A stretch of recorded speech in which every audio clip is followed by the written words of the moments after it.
पैसे की ताकत नूं सजनों समझण लई तुसीं मोटरसाइकिल की टैंकी नूं जरा समझो। फुल होवे ते बंदा की शाहाना तरीके नाल जनाब सफर करदा ते खाली होवे ते सड़क दे कंढे कंढे जनाब बंदे नूं लैके तुरने पैंदा।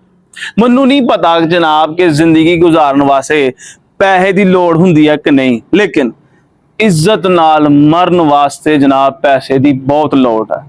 जिसले सरकार पैसा बोलदा ते इल्म, शराफत, रुतबे, उमरा, मकामो मरतबा, हुस्न, रिश्तेदारियां सारियां नूं चुप लग जाती है। एक सैर ते पैसा ते एक सैर ते सारियां शैवां। निक्के हुंदे जनाब खत्म दे दाल चौल खान का बड़ा शौक हुंदा सी मैनूं। जांदे रहे असीं खत्मा ते देखना कि जेहड़े अमीर बंदे हुंदे रहे ना जनाब वो उती थां ते बैठे दे हुंदे रहे ना ते साडे नाल दा जेहड़े कोई मातड़ कोई बाबा हुंदा रहा गंदा तहमत पा के ते जनाब जुत्तियां च बैठे दा होना तो उन्हें इंतजार करना कि किदों कोई जनाब उन्होंने चौलों की बुरकी देगा तो वह खा के उत्थों जाएगा। अहीं अपनी इस गुनाहगार अखां नाल वेख्या, तुसीं वेख्या कि कोई तगड़ा पैसे वाला बंदा मर जांदा ते लोग बड़ा लम्मा लम्मा सफर करके जनाब जनाजे पढ़न आ जांदे ने ते कोई साढ़े नाल दा मातड़ दुनिया दा तुर जाए ते 40 जी नहीं पूरे हुंदे हैं। साडा एक यार सी ते बड़ी प्यारी गल करदा, ओह कहंदा रहा है कि जोड़ियां जग थोड़ियां ते नड़र बथेरे हैं। तुसीं अज भी वेख लो कि जनाब वो लोग जिन्हां कोल 4 पैसे हैगे ना वो बुढ़े भी जनाब अपनी कुड़ियां दी उम्र दे जनाब रिश्ते करते पे न, विआह करते पे न हैं। कई लोगों की जनाब तुसीं जनाब मियाँ बीवी जिले इस तरह करके वेखदे ना बंदा जोड़ा तो बंदा कहना इन्हां नालों ते सोहना सिगटां दा जोड़ा हुंदा। लेकिन की कर सकने, यही तो फिर पैसे की ताकत है। बंदा अमीर होवे ना ते मसरूफ तरीन ते मारूफ तरीन डॉक्टर भी घर आके इलाज करता है ते माड़ा होए ते फिर बंदा जनाब अपने पीर को टुर जाता ते कहता पीर जी मैनू कोई फूक मार दिओ ते अगे पीर की फूक भी मैं कहना फी फूक 500 च बंदे नूं पैंदी है। और मैं ये गल नोट की है सजनों, तुसीं भी वेख्या होना है कि अमीर जेडे पैसे वाले मरीद हैं होंदे उही फेवरेट होंदे ने जनाब पीर साहब बांधे जेडे कोई मातड़ होंदे ने वो ते पिछे पिछे ने। सियाणे कहंदे ने कि जनाब बंदा पैसा लाए ना ते वजीर बन सकदा है, लेकिन पैसा कोल ना होए तो दर्जा चहारम च नौकरी करना बहुत औखी गल है। कहना नहीं मैं चाहता लेकिन मैं कह दिना कि हुण भी तुसीं जनाब अजले दर्जा चहारम ही इस तरह माड़ियां चंगियां जिहड़ियां नौकरियां 3rd क्लास नौकरियां जिन्होंने कहने अज दे हुंदियां MPhil PhD ते मास्टर डिग्री वाले बंदे जनाब लैना च खलोते दे हुंदे ने। क्यों? उन्हां कोल पैसे है नहीं, पैसे हुंदे ते जनाब अज भी किते मकाम ते पहुंचे दे हुंदे।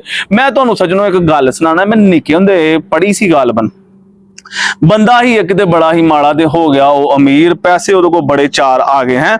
हूँ जिले उहदे को पैसे आ गए तो फिर सारा हर बंदा अगे पिछे फिरन लग पिया और जनाब सारे कहना अस्सलाम वालेकुम अस्सलाम वालेकुम अस्सलाम वालेकुम। उन्हें जनाब किसी के सलाम का जवाब नहीं देना तो अगों कहना कह देंगा कह देंगा कह देंगा। लोगों ने कहना यार जिहदे कोल पैसे आए ना बदतमीज हो गया बंदा है, सलाम का जवाब देने की बजाय कहता कह देंगा कह देंगा। एक दिन सज्जन ने पूछा कि सज्जना तू तो इंज दा है नहीं लेकिन तू सलाम का जवाब क्यों नहीं दिंदा?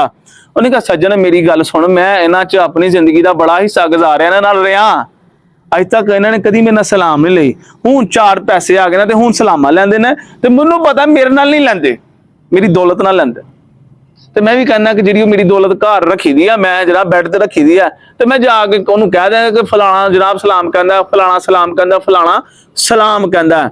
पैसे कोल होण ना सर तो लोग तुहानूं कहंदे ने सर, तो पैसे कोल ना होण तो फिर की कहणगे ओए हाय। अज एक बाबे की गल याद आ गई है तो जनाब बड़े चंगे वेले ते आई है याद। वो कहंदा रहा कि पो माग दी चालनी ते गरीब दी अकल इन्हां दा कोई मुल नहीं है। अमीर बंदा गालां भी कड्डे तो लोग कहणगे भाई उहदा अंदाजे बयान अंदाजे तकल्लुम ही उहदा ऐसा है। ते मातड़ बंदा साढ़े नाल कोई चंगी गल भी करे तो तू चुप कर, तू साडे पै हैं। सज्जनों एक मेरी गल याद रखियो, साढ़े नाल साढ़े प्रिंसीपल सन, ये मैं वैसे गल दसनी नहीं दस देना। मैं एक दिन बैठे था ना, उन्होंने मैनू बुलाया, उन्होंने कहा बात सुनो, मैं गया गल सुनी तो उन्होंने ना इस तरह करन बड़ी मेहनत नाल ना इत्थे जनाब उन्होंने ना मैल कट्ठी की। मैल कट्ठी करने तो बाद मैनू की कहते कहते की है, मैं कहा जी मैल है एन झाड़ी है।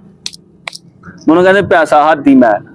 कोशिश करनी है कि पैसा जनाब ज़हन ते सवार नहीं होंदा, इनू हमेशा जनाब अपने कदमां च ही रखना ਹੈ। ਪੈਸਾ ਅਗਰ ਤੁਹਾਡੇ ਕੋਲ ਹੈ ਔਰ ਨਾਲ ਸਮਝਦਾਰੀ ਹੈ ਤਾਂ ਤੁਸੀਂ ਹੋ ਰਾਜੇ, ਸਮਝਦਾਰ ਰਾਜਾ ਸਾਹਿਬ। ਤੇ ਜੇ ਪੈਸਾ ਜ਼ੇਨ ਤੇ ਚੜ ਗਿਆ ਫਿਰ ਤੁਸੀਂ ਬੇਵਕੂਫ ਰਾਜੇ। ਤੇ ਬੇਵਕੂਫ ਰਾਜਾ ਇੰਝ ਹੀ ਹੈ ਜਿਵੇਂ ਬਾਂਦਰ ਦੇ ਹੱਥ ਮਾਚਿਸ ਬਾਦਸ਼ਾਹ ਹੈ। ਮੈਨੂੰ ਲੱਗਿਆ ਕਿ ਹੁਣ ਤੱਕ ਤੁਹਾਨੂੰ ਪੈਸੇ ਤੱਕ ਸਮਝ ਆ ਗਈ ਹੋਏਗੀ। ਜੇ ਸਮਝ ਆ ਗਈ ਤੇ ਵੀਡੀਓ ਨੂੰ ਲਾਈਕ ਕਰੋ, ਸ਼ੇਅਰ ਕਰੋ ਤੇ ਚੈਨਲ ਨੂੰ ਕਰ ਦਿਓ ਸਬਸਕ੍ਰਾਈਬ। ਤੇ ਨਸੀਹਤ ਅੱਜ ਦੀ ਵੀਡੀਓ 'ਚ ਇੱਕ ਹੀ ਹੈ ਕਿ ਭਾਈ ਸੋਸ਼ਲ ਮੀਡੀਆ ਤੇ ਅਮੀਰ ਹੋਣ ਦੇ ਤਰੀਕੇ ਲੱਭਣ ਵਾਲੀਆਂ ਵੀਡੀਓ ਜਿਹੜੀਆਂ ਨਾ ਉਹ ਨਾ ਵੇਖਿਆ ਕਰੋ। ਹੱਲ ਸਿਰਫ ਇੱਕ ਹੀ ਹੈ, ਕੰਮ ਕਰ ਕਾਕਾ, ਕੰਮ ਕਰ, ਹੱਸਦੇ ਵਸਦੇ ਰਹੋ।